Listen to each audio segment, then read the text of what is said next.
brighten prospects of 8% economic growth levels. Take a look.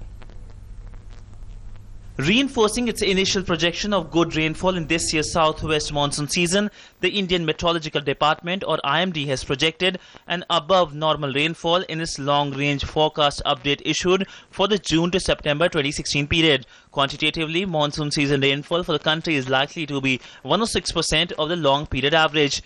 And here's the good news that will bring smile to everyone's faces. Conditions are favorable for the onset of the southwest monsoon over Kerala during next 4 to 5 days.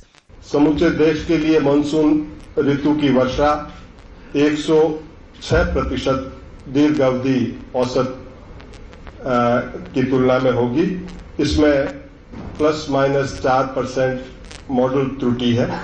The Indian Meteorological Department has also said that there is 0% probability of deficient monsoon this year and 96% probability that monsoon will be normal and in excess. Region-wise, the seasonal rainfall is likely to be 108% of the long period average over northwest India, 113% of the long period average over South Peninsula and central India, and 94% of the long period average over northeast India. Monthly rainfall over the country as a whole is likely to be 107% of the LPA during July and 104% of the LPA during August.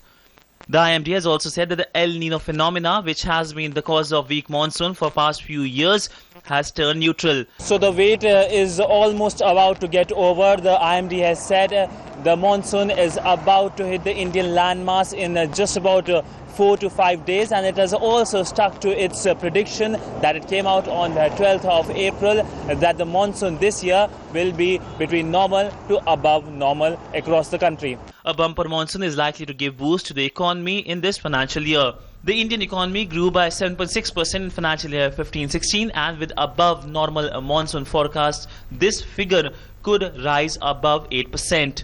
Siddhant Sibal, DD News, New Delhi. Well, the taste of the pudding will be